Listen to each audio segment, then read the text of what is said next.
This next one is an interesting one. Looks like it could be trading at a decent price at the moment, as long as it survives the coming storm. It is the UK Commercial Property Real Estate Investment Trust. That's what REIT or REIT means, Real Estate Investment Trust. Ticker symbol is UKCM.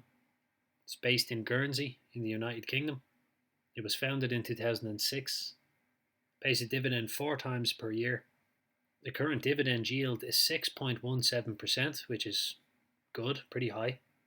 And the last dividends I received were for an ordinary dividend of 0.28 pence per share and a property income of 0.64 pence per share. And as far as I know, the difference in tax between the two of them is, for me, based in Ireland. Ordinary dividends from the UK do not have a withholding tax, but property income does. It's taxed at 20%. And a withholding tax is basically taken off before you receive the dividend, rather than having the company and the revenue chasing down everybody to figure out who owes what tax. They just take it first, so it's easier.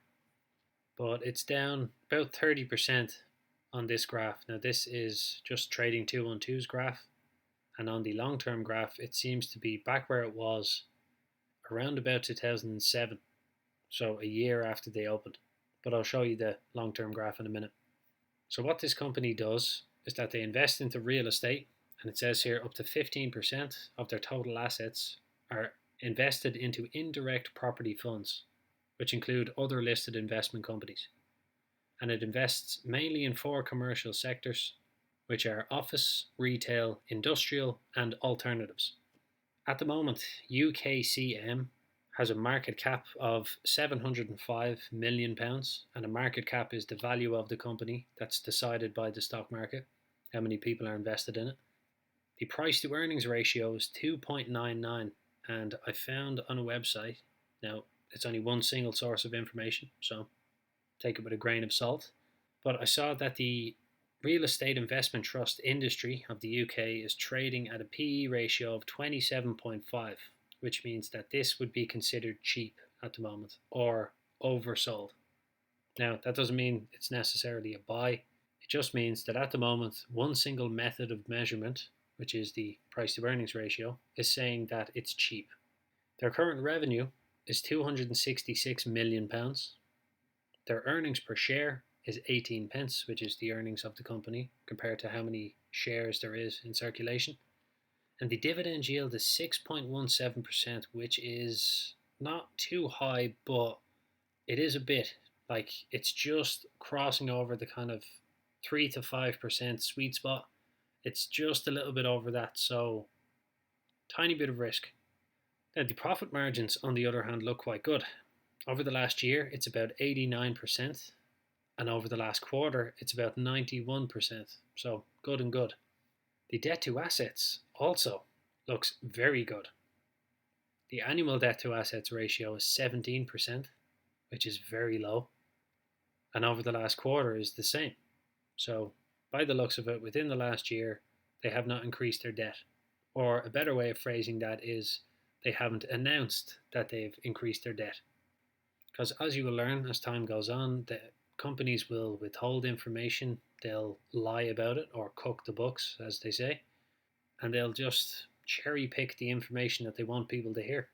So you can't really trust everything that you hear, but according to this single source of information, their debt looks pretty good.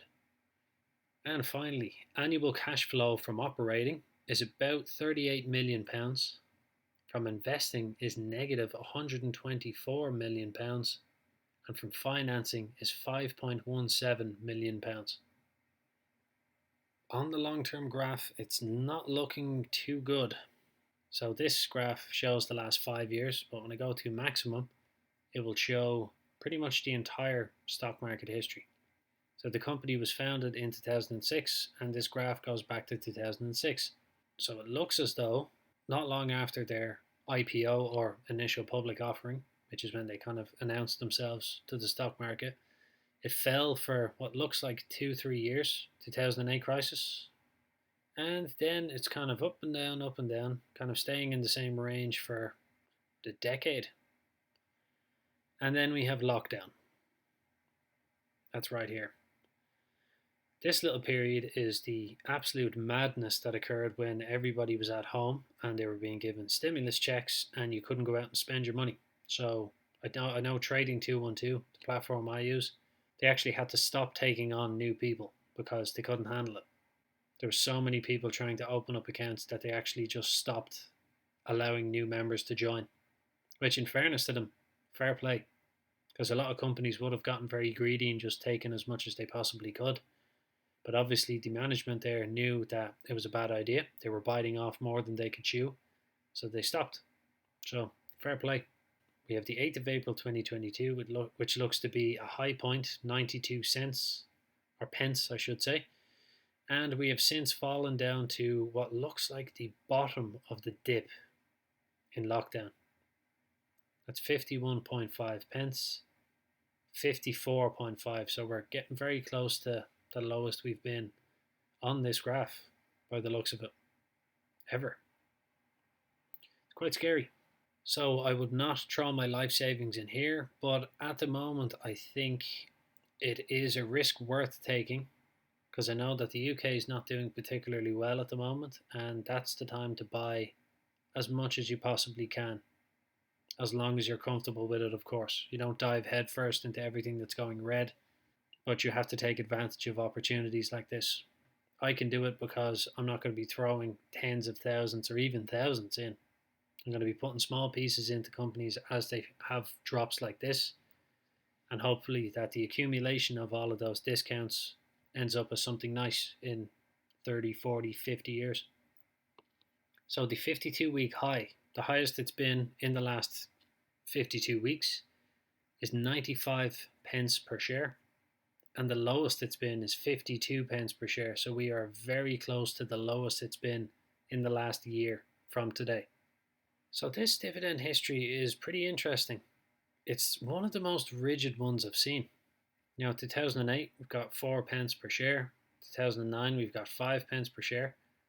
And then in 2010, that's when it looks like they started paying quarterly. So here there's only 3, but 1, 2, 3, 4, 1, 2, 3, 4. And it's pretty much the same amount every time. It takes, and even then, when it gets to 2014, the dividend actually drops. And then it stays the same for a long time. Now, I don't think I've ever seen anything so rigid. Like, it's just the same every year. Which you could take that either way, I suppose. If they make a load of money and then distribute a load of money, that's nice, fair play to them. And if they don't make loads of money and cancel their dividend, that's fair enough. But this is just the same amount every time. Quarter after quarter after quarter. So I'll see as time goes on if it will change. But at least it looks like it's been growing recently. Now, whether or not it will continue to grow, I don't know, obviously. And I'm not going to pretend to know, because I know that's a popular way of luring people in to watch videos that the finance space puts up. Everybody seems to act like they have this secret method, or they act like they're a teacher and you're a student. And no, I'm not going to bother. I'm not even going to pretend to do that, because I'm learning as I go, and I'm actually pretty excited to see how this turns out, because this is quite bizarre to see. Now, I could have 100 companies in the portfolio that do this, and I just haven't seen them, but this is definitely the first. Year after year, it's just the same amount. And there doesn't seem to be massive gaps either. Like, there's not a year where they didn't pay or anything. It's an interesting one. So, dividend history, to sum it up, growing recently, but it has been the same amount for years beforehand. So, wouldn't hold out a massive amount of hope for huge dividend increases, but then again, you never know. So, to sum it up, over the last year, it's down 28%, has a dividend yield of about 6%, and it pays 4 times a year. And it's trading what looks to be well below the industry's price to earnings ratio, so considered cheap. Now, what the future holds, nobody knows, but we're going to find out. If I had a little bit of money, I would pop it in here, but at the moment I'm focusing on other things in the portfolio, so I'm going to wait a little while And if this pops up on my radar again, or if it stays as low as it is, I'm going to bulk it up a little bit. But I would say that this is a little risky. A little bit, I wouldn't throw my life savings in here by any means. But it looks like a risk that's worth taking at the moment, certainly.